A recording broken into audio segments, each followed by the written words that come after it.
Hello, my name is Ava Johnson and I'm Marketing Director at Ultima. Today I'm joined by Dodds CEO and Matt Hudson, Director of Pre-Sales, for the first of our Copilot conversations captured on UiQ Viewpoint Video.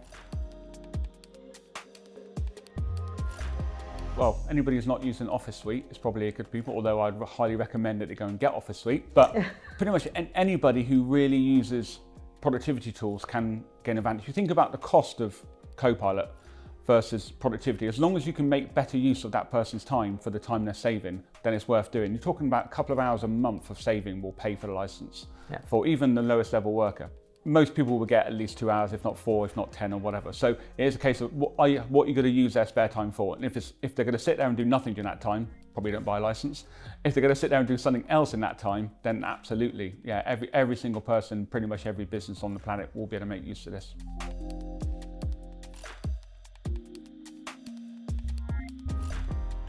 So the content generation is huge, right? So any of those roles, particularly in marketing and in sales.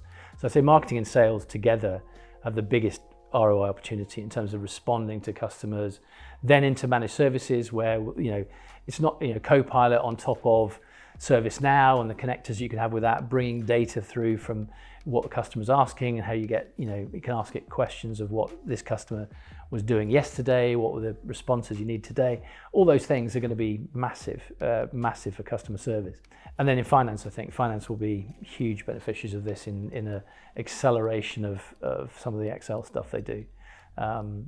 Actually, as well as all sorts of, as well as PowerPoint and everything. But generally, I think those were the roles for me, that the top 3 that would be in sales, marketing, and finance.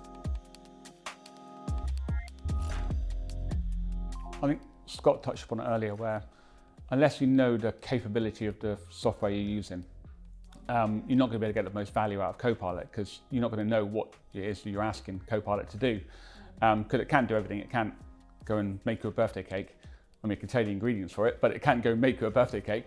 So you need to understand the limitations of the software you're using to understand what it is you're asking it to be able to do. So it's those people that have an understanding, best use of how to use Office and PowerPoint, etc. are going to get the most value out of it.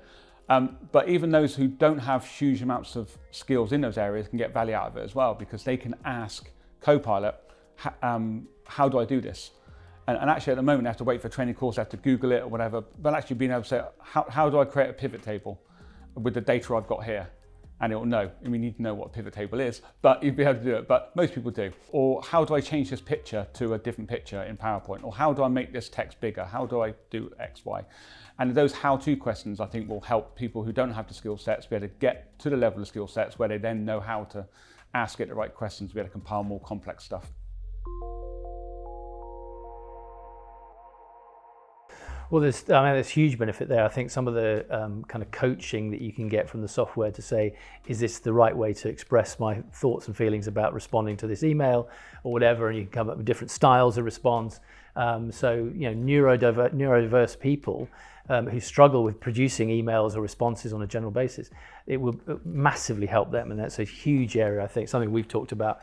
How do we get that into more of a conversation around diversity in the use of the software, and just dyslexia and all these things that people in the organisation have to deal with can massively improve that. And actually, it's not just the improvement of the responses, it's actually the way the employee feels much better about responding, much more comfortable about they're managing the email trails or managing the things that they've got to respond to. That's a huge area that we didn't even contemplate really when we got into this, but it's obvious that the coaching and the development of that software enables you to really think about your style of response, whether you've included everything in the response. If you can click a button that says summarize the email trails, then you can say, and it literally prompts you at the bottom and says, do you want to respond with that's fantastic, thank you, what are the next actions? And it'll come up with something that looks very, very similar to what you'd have written yourself. That's huge power, I think, and that's something is intangible almost on top of all the productivity stuff we talked about. Yeah, we see Microsoft been over this for quite some time. In Teams, there's been a function that was a speaker coach in Teams. You could turn it on and it would tell you where you weren't using inclusive language. Kept picking me up on the fact that I called people, hey guys, how you doing? And apparently that's not inclusive language, which is It's true, correct? So, so actually, teams have already been teaching you how to word things better and talk in an appropriate way to people. But now, inside of like Copilot-enabled productivity tools, somebody can actually ask a question: is this professional enough? Is this? I'm now speaking to somebody in a casual way. Can I make this more casual? Can I make this more? Can I make this more brief? So you can actually ask it to kind of make things more concise or make things more lengthy. Instead of saying yes, that's great as an answer, actually yes, I really appreciate what you've said in the email. Thank you very much. I'm going to look at this and return back to you in the next couple of days. It becomes a much more friendly voice or much more professional voice of things. So they're talking about where people might have anxiety with emailing somebody because they're not someone they're familiar with emailing before.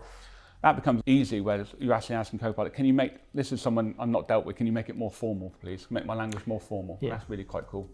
And also it's learning the way your style is across all the different apps. And I think that's something we haven't quite got to grips with yet either. It's definitely learning, even in a couple of weeks.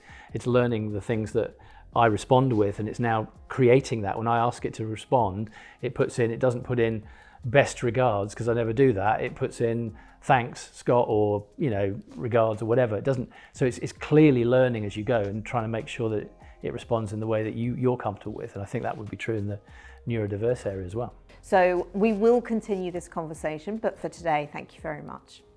Thank you. Thank you.